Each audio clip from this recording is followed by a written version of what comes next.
Alright guys, how's it going? It's Josh from KDM Tuners, and today we're going to install one of our new racing billet oil pans on the 1.6 liter engines. Actually it's the 1.6 liter turbo engines to be specific. This will only fit those engines, the G4FJ engine code. We're just going to basically we have an engine that we already built, so we're not going to be able to show you the uninstall of a pan. I'll go over like a couple things with the tools that we use to get the pans off. We got to pull a couple studs out, and I'll show you how to do that, or a couple different options to do that with. And then we'll go ahead and kind of describe what the pan is, and then install it on this new engine that we have here, just to give you an idea of how to do it and what we use to do it. So yeah, that's it. So let's install this sucker.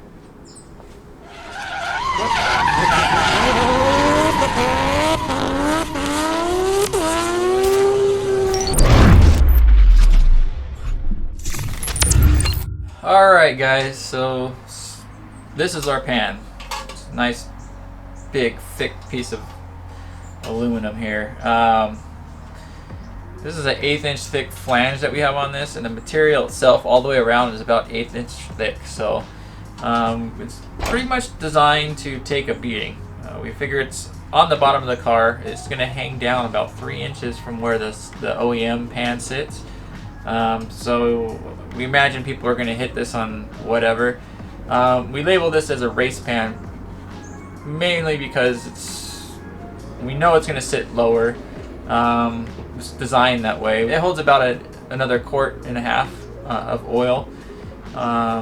And the way it's designed is to basically we want a lot of air to go across the face of the pan to help the cooling. It kind of works as like a heat sink almost.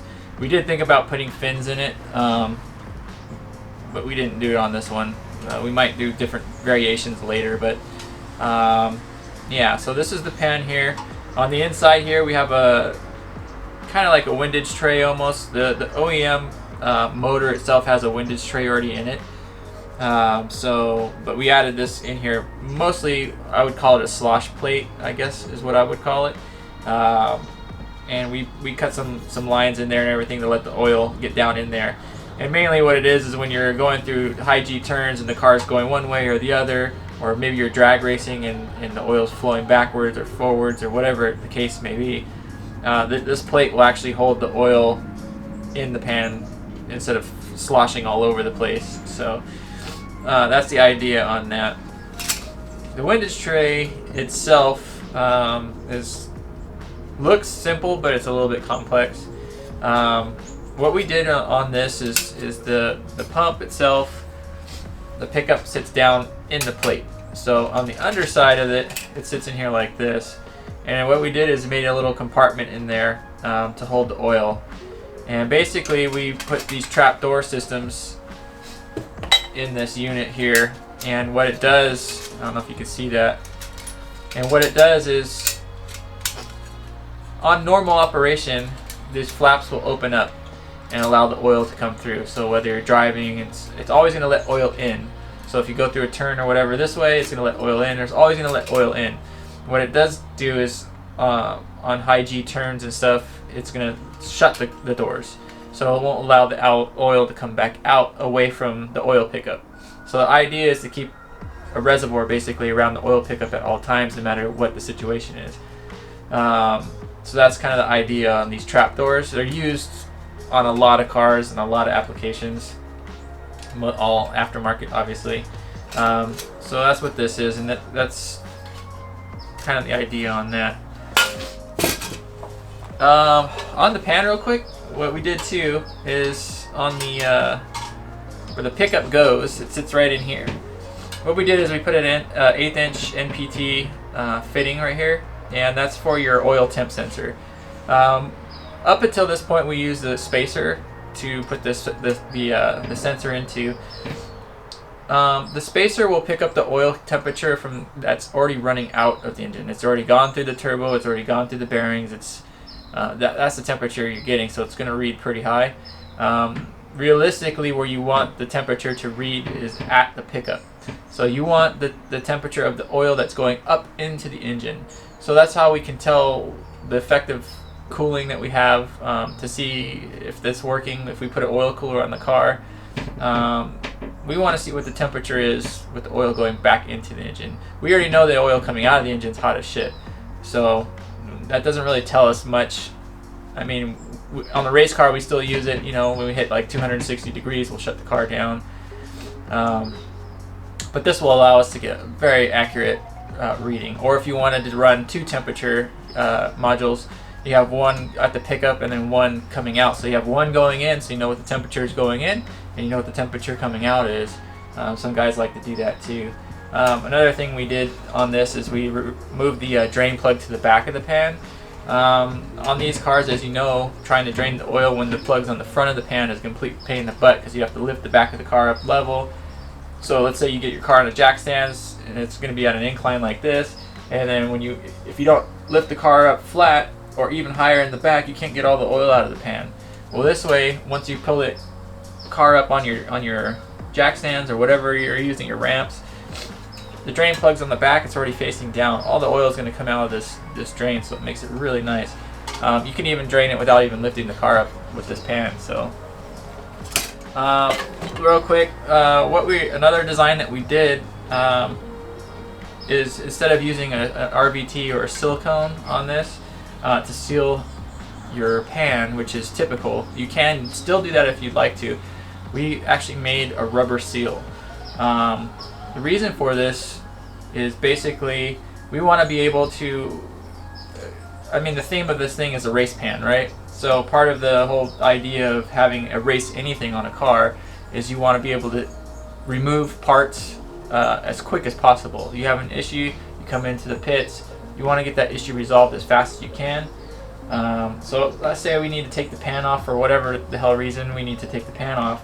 We can go ahead and pull this pan off in maybe a minute. We just zip the bolts out and pull the pan right off. There's no silicone to like pry off. It's not messy or anything. These are reusable seals. So that was one design feature that we did with this as well. The pickup itself, we have a little spacer here, and what this is going to do is when we replace these studs, spacer goes on the studs and this bad boy goes on the spacer, and that just gets the pickup to the bottom of the pan where we want it. So but that's the components of this, and we'll do a write-up on this as well, more detail, but this is mainly videos just to show how to install this thing. So first up, I want to talk about removing the pan real quick. On your OEM pan, it's a pain in the ass to get off. So once you get all the bolts off, you're going to get a tool like this. I just got this at the hardware store or whatever. You can grind it to a sharp edge or whatever you want. It's just a putty knife, but you want to get a thick putty knife, so not the flimsy little cheap ones. And you're going to find a spot to get it into, and you're going to get your mallet and you kind of just tap it in. Once you get this in, basically you just tap all the way around, and then the pan pops off.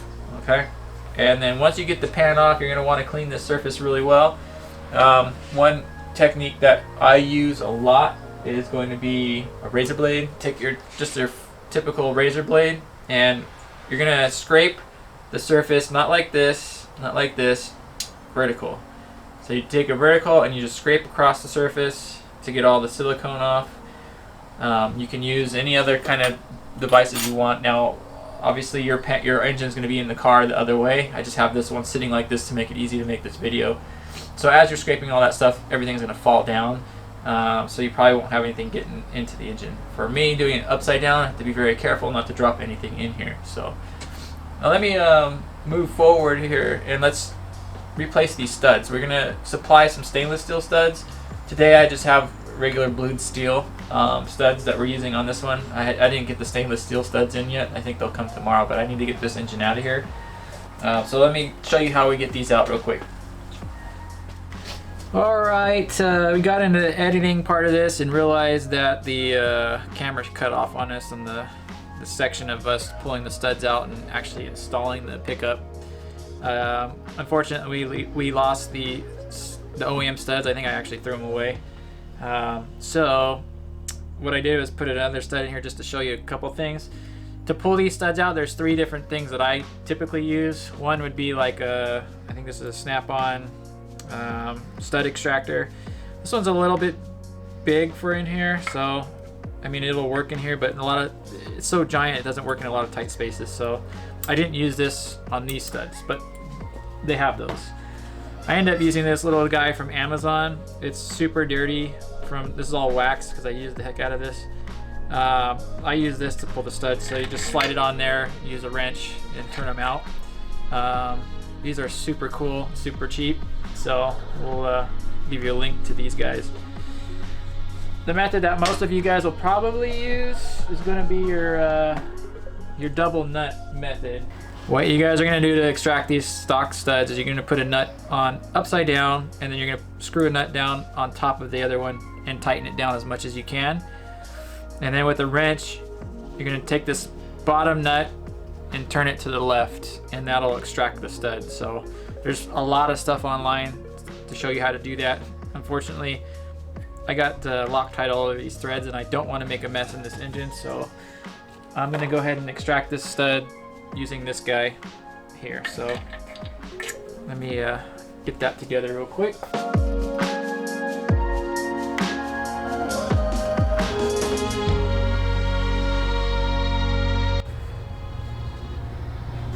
Okay. And then we just undo it there.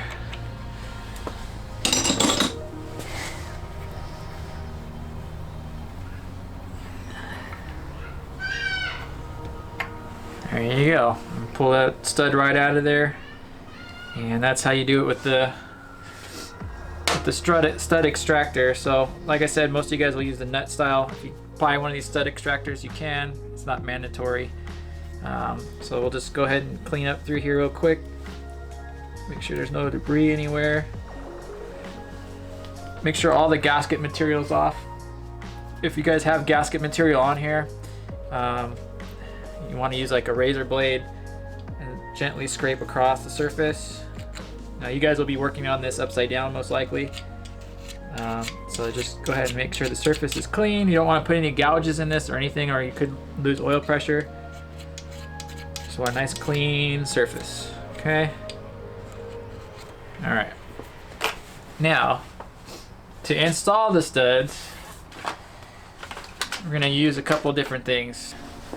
Use a blue thread locker for the studs going into the motor, and we probably use a red thread locker on the nuts, but we'll go over that.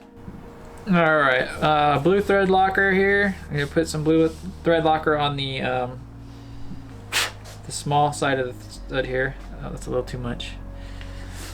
What we can do here, got too much on one. Probably just roll the threads together. Yeah, I got it on both now. So you're gonna hand thread these in all the way down, so all the threads go in. Right there. Might be one thread showing or so, it's okay. Now the thread locker is probably overkill on this, but I want to make sure, you know, nobody's gonna have an issue with these studs falling out, because if this pickup falls out, that's it. All right, so we got those in there, and then what we're gonna want to do is clean that thread locker up a little bit. I like to use my coffee filters. Just want to clean up this, let it soak up a little bit on there, so get some of that stuff out there. Next up's rather easy. In the kit we provide 2 OEM seals. I know in other kits I've seen that use spacers, they use like a RVT. I like using the OEM paper gaskets, so slide one on there, like so. And then this was already installed once, so we have our paper gasket here. It's still good, hasn't seen any oil or anything, so we're gonna reuse this one. And we're gonna slide our spacer on, like so. Then you're gonna get your oil pickup here. All right, and then that just slides on right there. And then what we're gonna do, these are the nuts. These are what we end up using in the kit were exhaust manifold nuts. And the reason why we use these is they're made so they don't back out. You don't really need to use a thread locker on this, but we're going to do it anyways. Once these are on, when you try to pull them off, it'll probably pull the stud completely out with it. This is why, believe it or not, the turbo manifold studs that you guys are, notorious for breaking or snapping or whatever, is not because the stud is necessarily weak. It's because these style nuts are used. These style nuts are made so when they start to back out, they actually bind in the threads. So it'll actually catch in there and won't back out. So that's why we have so much problems with the manifolds. The idea behind this is we don't want these to come out at all. And if they do come out, I would prefer that you guys buy new studs to reuse. I don't want you reusing studs anyways, because this is critical to the engine's survival here. So we want these as permanent as possible, in other words. So we're going to use a Loctite thread locker. It's the red stuff, just a little dab. It's the 272. You guys can pick that up from Amazon or your local parts store, it doesn't matter. Okay, and then we're going to get those threaded on. They'll only seat to about right where the threads start to catch at the top. And then we're going to use a 12 millimeter socket and just snug them down first, and then we're going to torque these down as well. So let's just go ahead and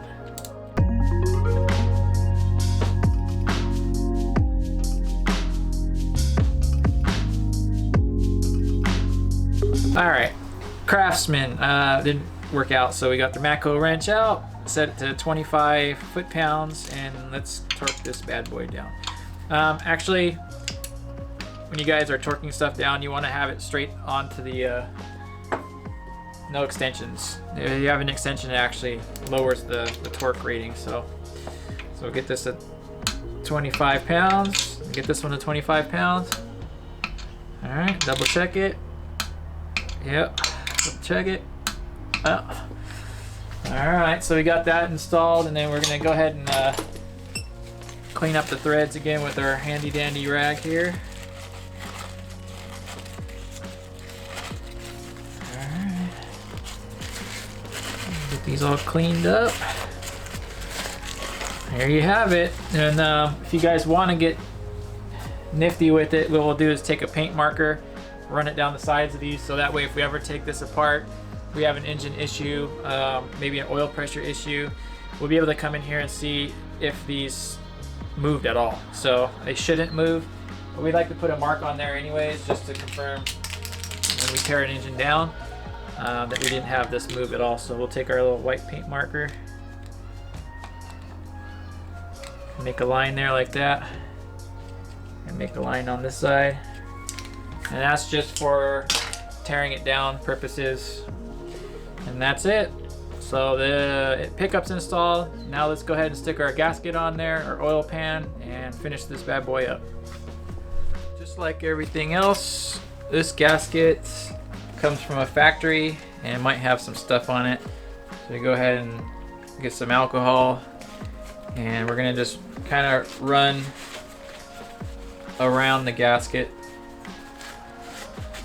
just to make sure you get all the dirt and manufacturing dust and whatever else is on this off. This will just help get a good seal going here. Alright, and this is kind of self-explanatory. Just set it on there. So if you want to use silicone again, you can. We're just going to line up the holes a little bit on here, and then what we're going to do is stick our pan on there. So rather easy.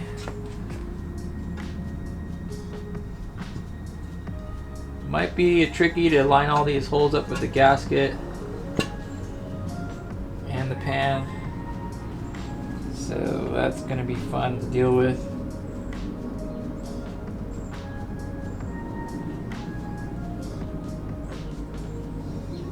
There we go. Alright, then what we did is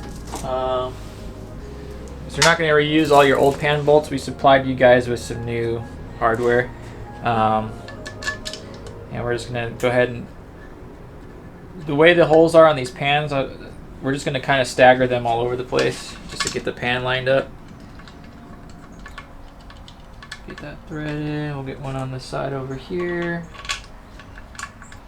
Easy on, easy off. Better cooling. More oil capacity. No issues with sloshing or anything like that in the engine. Now what we're going to do is we're going to go ahead and get these down. And what I want to do is we're kind of just going to snug them all.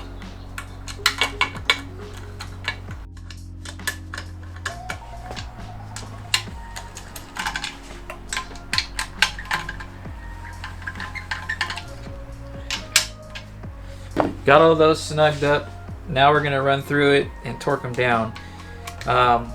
With this kind of seal gasket that we're using, we want to make sure this pan gets even. So we're going to kind of just star around and stagger everything. We're only going to go 10 pounds. 10 foot-pounds is what the factory calls. That's all we really need. So got our torque wrench set to 10. So we'll start in this corner and we'll just snug up a little bit. Come over here, just snug it up. We'll come over to this end here.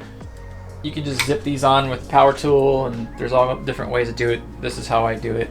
So, all right, now that we went through that, we're gonna go ahead and tighten these down all to 10 pounds. So here we go. We'll start with this one. There's not a whole lot of science to it.